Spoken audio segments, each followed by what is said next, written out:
Hey everyone, Razor here. That noise you hear in the background is my welder. I'm a happy camper today because I got my foot pedal fixed yesterday. There was a problem with it, and I made some phone calls and got some help from some terrific guys. And anyway, I'm working on my sheet metal project for my sandblaster. And I just wanted to go through a couple of things. I'm always seeing things on YouTube and Facebook and whatnot about people making sure that everything is perfect before you start welding, and that if it's not, you're gonna have a shitty weld and all this other stuff. Well, I want to show you that this is my tungsten right now. If I can get that to focus, that is my tungsten right there. And as you might be able to see, that thing is not the best looking tungsten that one could weld with. But I'm about ready to run a little bead here on my sheet metal, just to show you that, you know, things don't have to be absolutely perfect. My wire feeder ran out of wire the other day, so here's my spool of wire. Oops, get my hand out of there. But there's my spool of wire for what it's worth, that instead of throwing this away, you know what? Burn it up. This is good TIG wire right here. Makes for a perfect TIG wire. And it's the same content that you buy when you go buy actual quote-unquote TIG wire. So you know, just to try to let you guys know that, you know, you don't have to have the perfect components, the perfect products in order to produce a perfect weld or a good sound weld. And so anyway, that being said, I'm just going to shut up now and show you guys that how this is done. So I don't know how much of this you can see, but this is my wire that I rolled up in a roll. That's the excess that's in your gun when you run out of wire. And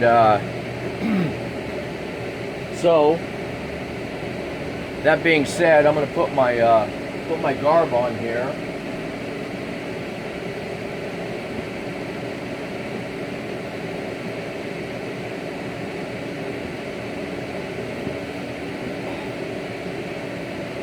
Getting my hood on that I got from Mr. Bollinger, the help of Mr. Bollinger,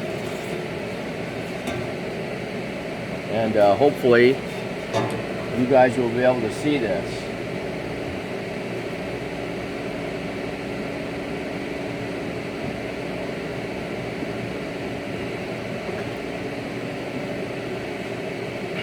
Sorry for the delay, guys. I had to get my dab burn glasses and get my hood and get my beanie and all kinds of stuff. Alright, so now because I'm welding sheet metal, as you can see, I've got it tacked here, here, here, and here. And this is a 6-inch span right here. And I'm not going to run from one corner out and then from here to here and here to here. I'm actually going to start in the middle and then come out to the outside and then weld the final corner. So as you can see, like I said, here's my spool of wire, just so you know, you guys can see I'm not trying to pull a fast one here. And here we go.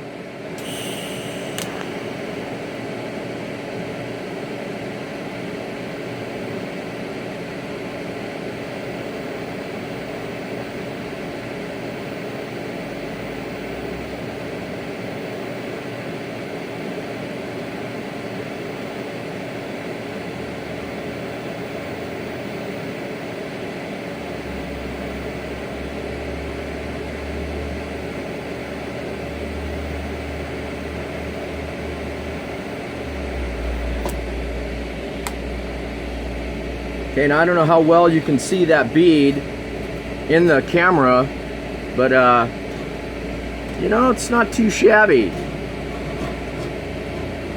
My forte is not TIG welding. It's more structural type welding with the big wire up to the size of your little finger. That's some serious welding right there, you guys. So anyway, but here's the corner.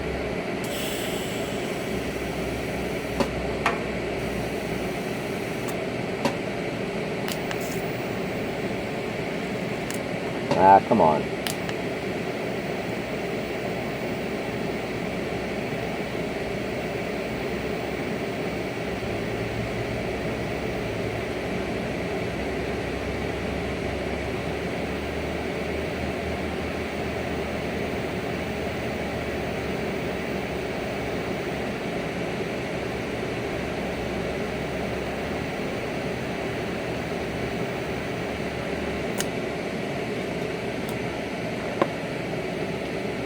Okay, and there you go.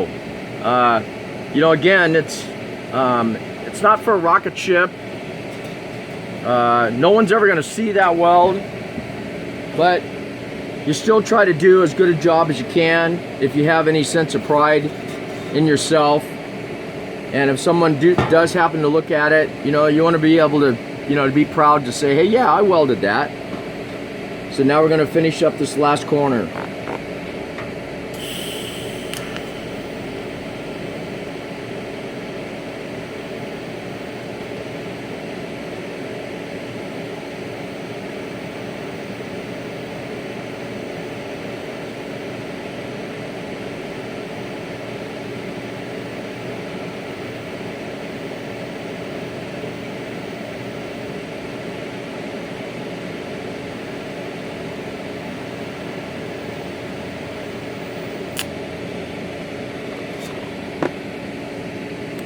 Okay, and there you go. On film. So for Stan, yes, it did happen. There it is. So anyway, you guys, again, just to, you know, to demonstrate in a real quick video here that, you know, again, to show you my tungsten, you know, if I can get it in the camera here. See, I mean, there it is, you guys, and it's not perfect by any means. It should have a nice, sharp, crisp tip on it, and you know, ground to a pencil point, ideally. But you know, it doesn't have to be. Obviously, I've touched that a couple of times in my past little welds that I've done, and a lot of times you can get by with you know, having a tungsten like that. So if you were to grind these welds down, in here, I guarantee you they'd be clean. There would not be any inclusions or any imperfections in them at all. So just a little quick tidbit on some welding procedures that, you know, it's nice to have everything perfect, but don't sweat it if you don't. So that's pretty much all I have to say about that. Here's my show you guys the overall thing here. I got the let me reduce this, there you go. So that is the lid, if you will, that's going on my sandblaster right here. So here's the main opening, and that piece of sheet metal back there is going to sit right here. It's going to sit right here, and it's going to go across this whole front right here, and that piece that I'm welding on is going to raise up 6 inches off of this surface right here, and then my plexiglass window, which is behind me right here.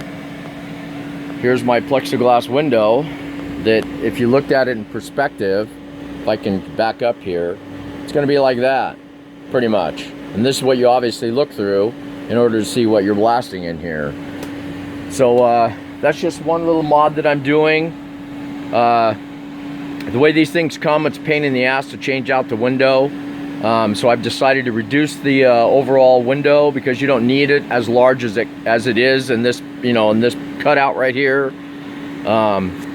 And so it makes it easier to change. There's a film that you can apply to the plexiglass when it gets cloudy or, you know, dusted over or whatever. And it's going to be a lot easier to change, a lot less expensive. The sheet that you can buy, the protective sheet, is readily available at a local supply here, and so that's what I'm working on today, guys.